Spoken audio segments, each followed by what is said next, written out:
Hello everyone. तर आज आम्ही गेलो होतो फिश घेण्यासाठी. तर आम्ही आलेलो आहोत फिश घेण्यासाठी फिश मार्केटला. तुम्ही बघू शकता. अँड येस गाईज, इथं आम्ही कतला फिश घेतली. तर भरपूर दिवस झाले होते फिश काही खाल्लीच नव्हती, त्यामुळे घरच्यांना झाली होती फिश खाण्याची क्रेविंग. सो डिसाईड केले आज फिश करी बनवायची म्हणून. देन आम्ही मार्केटला गेलो, फिश घेतली, काही ग्रॉसरीज घ्यायची होती, भाजीपालासुद्धा घ्यायचा होता, फ्रूट्स घ्यायचे होते. देन आम्ही फिश घेतल्यानंतर बोंबील मच्छीसुद्धा घेतली. अँड देन इथे आम्ही भाजीपाला घ्यायला आलो आणि ते फ्रूटसुद्धा घेतले सोबत. आता इथे बघू शकता ॲपल घेतले, बनाना घेतले, जामसुद्धा घेणार होतो बट म्हटलं नको, उद्या परवाला घेऊ. तर इथे बघू शकता आईसुद्धा मला हेल्प करत आहे कांदा निवडण्यामध्ये, देन लसण निवडण्यामध्ये, आणि देन सामानसुद्धा घेतला. तर अशा काही व्हेजिटेबल्स घेतले. अँड देन आम्ही डीमार्टला गेलो. डीमार्टमधून मला घ्यायचे होते नारळ आणि हे सेंद्रिय मीठ घ्यायचे होते प्युरो ब्रँडचं. तर मी ऑलवेज जेवणामध्ये हे सेंद्रिय मीठच यूज करत असते. आणि मला घ्यायचे होते अजून तांदूळ अँड काजू वगैरे, अजून अशा काही छोट्या मोठ्या गोष्टी घ्यायच्या होत्या डीमार्टमधून. आणि येताना मी दळणसुद्धा आणले मग.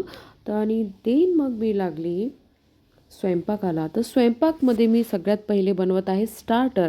तर स्टार्टरसाठी मी फिश फ्राईज बनवून घेत आहे. तर इथे बघू शकता. तर इथं मग मी तळून घेत आहे. लाईक इथं हस्बंड पण मला हेल्प करत आहे, असे असे टाकता श्वेता, लाईक मला ते शिकवत होते.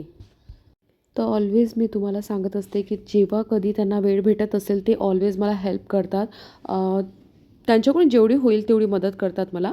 अँड येस गाईज, इथं बघू शकता माझी फ्रेंच फ्राईज रेडी आहे स्टार्टरसाठी. आणि देन मग मी त्यांना सर्व केले, तोपर्यंत त्यांना खाऊ घालत आहे लेकरांना. ॲक्च्युली लेकरांना खाता येते फिश फ्राय, बट लेकरांच्या बाबतीत रिस्क नको घ्यायला, त्यामुळे मग तेच चारता स्वतःच्या हाताने.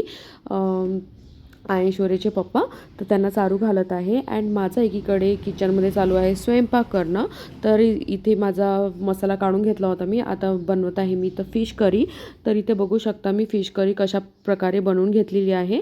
आणि देन मग 5-10 मिनटं शिजवल्यानंतर इथं माझी फिश करी रेडी आहे. एकीकडे पोळ्यासुद्धा करून घेत आहे आणि भातसुद्धा टाकून घेतला होता. आणि पोळ्या झाल्यानंतर मग मी इथे बनवून घेत आहे सॅलेड. तर तुम्हाला एक गोष्ट सांगायची ते गाईज, लाईक मी तर नॉनव्हेज बिलकुल खात नाही, जस्ट करीज खात असते.